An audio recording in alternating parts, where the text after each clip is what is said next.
ত্রিপুরা পঞ্চায়েত নির্বাচন সুষ্ঠুভাবে সম্পন্ন হবে না। 2019 সালের পঞ্চায়েত নির্বাচনের মতনই এই বছরও আরেকটি কলঙ্কিত অধ্যায় রচিত হবে। কিন্তু উদ্বেগের বিষয়, এই কলঙ্কিত অধ্যায়ে নির্বাচন কমিশনের নামও জড়িত হবে আবারও। শনিবার সিপিআইএমের সদর দপ্তরে সাংবাদিক সম্মেলনে এমনটাই দাবি করলেন বিরোধী দলনেতা জিতেন্দ্র চৌধুরী।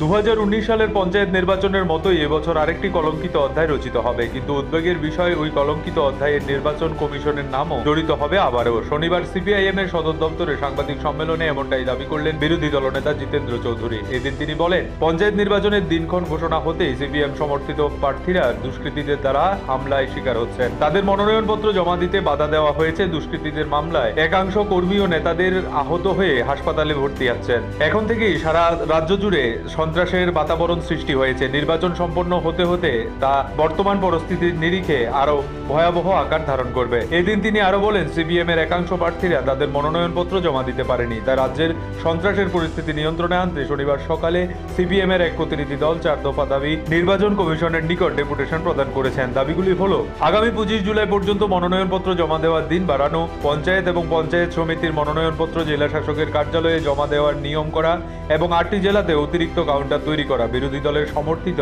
প্রার্থীদের নিরাপত্তার সাথে এসকর্টের মাধ্যমে মনোনয়নপত্র জমার ব্যবস্থা করা এবং সন্ত্রাসের বাতাবরণ কায়েমে যারা যুক্ত তাদের অতি সত্বর গ্রেপ্তার করার দাবি জানিয়েছেন। নিজস্ব প্রতিনিধি রিপোর্ট, এশিয়ান টাইমস। অন্যগুলো আগে এসছে, আমি সেগুলো বলবো না। আমি গতকালের ঘটনা বলছি। গতকাল প্রায় সকাল 10টা থেকেই আমাদের ক্যান্ডিডেটরা দক্ষিণ ত্রিপুরা রাজনগর ব্লকে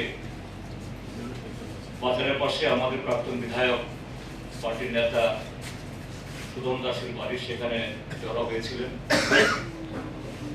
কিন্তু তার আগে থেকেই ব্লকে প্রবেশের মুখে সেখানে শাসক দলের আশ্রিত দুর্বৃত্তরা সমস্ত রাস্তায় আটকে প্রস্তুতি নিয়ে বসে আছে।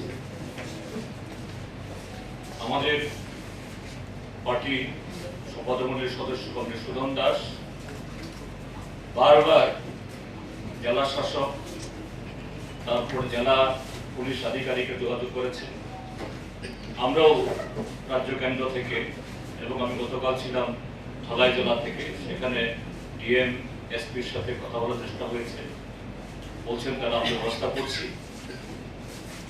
কিন্তু 2:50 অবধি প্রশাসনের তরফ থেকে, পুলিশের তরফ থেকে বা আরো তরফ থেকে কোনো গ্রিন সিগন্যাল দিতে পারেনি। 52 মিনিটে বলছে আপনারা আসুন। যদিও তারা বুঝতে পারতেন কিনা 3টার মধ্যে, কিন্তু ঘর থেকে বেরোতেই সেখানে রাজনগর হায়ার সেকেন্ডারি স্কুলের সামনে সেখানে তাদেরকে আক্রমণ করে দিল পুলিশের সামনে। পুলিশ যথারীতি প্রায় দাঁড়িয়ে দাঁড়িয়ে তামাশা দেখেছে। একই ঘটনা ঘটেছে ধলাই জেলা। সেখানে আমাদের প্রার্থীদের সাহস দেওয়ার জন্য আমি গেছিলাম। সকালবেলা সালেমাতে নানাভাবে প্ররোচনা দিচ্ছিল তারা। যাই হোক, আমরা দল বেঁধে মিছিল করে গিয়ে ব্লকে ঢুকে মোটামুটি ভাবে বেশ কিছু নমিনেশন এই দুইটা পঞ্চায়েত সমিতি এবং এই গ্রাম পঞ্চায়েতের দেওয়া সম্ভব হয়েছে।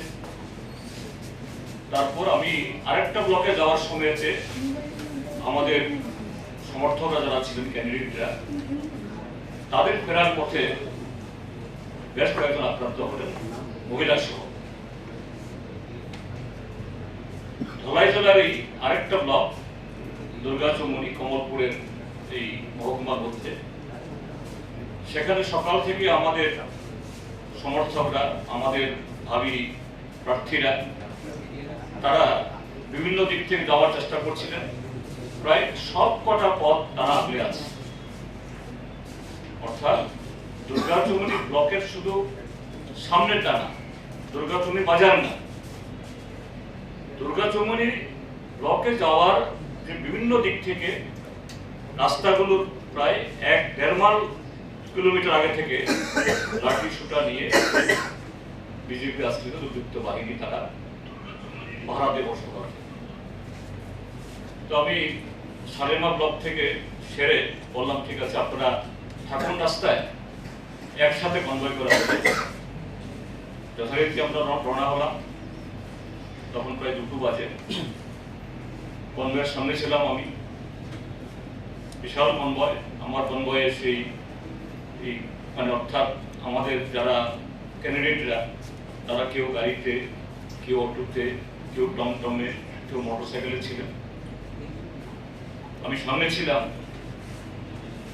সামনে আটকাইনি, একটু পেছনে সমস্ত গাড়ি ঘোড়া আটকালো। তারপর গাড়ি ভাঙলো, অটো ভাঙলো, টমটম ভাঙলো, মোটরসাইকেল ভেঙে উড়িয়ে দিল। সেখানেও প্রায় 20 জন আমাদের সমর্থক তারা আহত হবেন, একজনের গুরুতরভাবে তার মাথা ভেঙেছে। আর রাত্রিবেলা থেকে শুরু হয়েছে সালেমা ব্লকের যারা নমিনেশন পেপার জমা দিয়েছেন তাদের বাড়ি বাড়িতে গিয়ে নমিনেশন পেপার উদ্ধার করার জন্য। এদিকে রাজনগর নমিনেশন পেপার তো জমা দিতে পারেনি না, সেখান থেকে ফিরে যেতে বাধ্য হয়েছেন। রাজনগর থেকে চুক্তাখোলা ওই ইয়েতে এই আমাদের যার লোক তাদের সাথে ছিলেন একজন বাদল শীল, আমাদের পার্টি বিলোনিয়া মহকুমা কমিটির সদস্য এবং একটা অঞ্চলের সম্পাদক। তিনি তার আগের দিন অর্থাৎ জেলা পরিষদের প্রার্থী হিসাবে দক্ষিণ ত্রিপুরা জেলা পরিষদের প্রার্থীপত্র জমা দিয়েছেন। তিনি বাজারে গিয়ে নামতেই তার উপরে সেখানে নারকীয় যে আক্রমণ, প্রাণঘাতী আক্রমণ, তার মাথায় দায়ের কোপ, লোহার রড এবং ইত্যাদি দিয়ে সারা শরীরে আক্রমণ, কাঠের ফাইল দিয়ে তাকে আশঙ্কাজনক অবস্থায় সেখানকার হসপিটাল থেকে জীবিতে পাঠানো হয়েছে কালকে রাত্রিবেলা। আজকে সকালবেলা সেখানে অপারেশন থিয়েটারে নেওয়া হয়েছে, এখনো বোধহয় অপারেশন চলছে, শেষ হয়েছে না। এবং তিনি বলা যেতে পারে মৃত্যুর সাথে পাঞ্জা করছে, অর্থাৎ সে আক্রমণের কিছুক্ষণ পর থেকেই